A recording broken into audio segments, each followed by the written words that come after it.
Are you trying to choose between Sanity and Strapi? It can be tough to decide, so let's break it down. In this video, we'll compare these two popular content management systems. Both help you manage your content, but they do it in different ways. Sanity is a flexible, headless CMS. It allows you to create and manage content in a way that fits your needs. You can customize it easily, and it works well with modern web applications. On the other hand, Strapi is also a headless CMS, but it focuses on giving you a more straightforward setup. It's user friendly, making it easy for developers and non developers alike. Now, let's look at what sets them apart.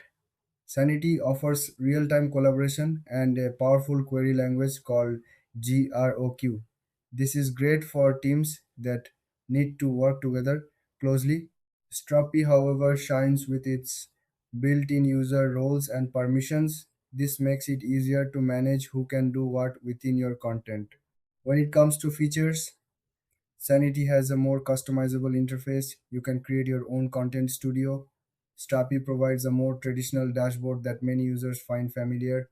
Both systems support REST and GraphQL APIs, so you can connect them to your apps easily. Pricing is another factor to consider.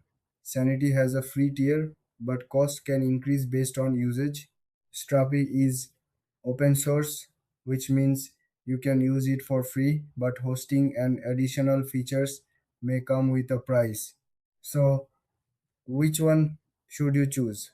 If you need flexibility and real time collaboration, go with Sanity. If you want a straightforward setup and user management, Strapi is the way to go. Thanks for watching.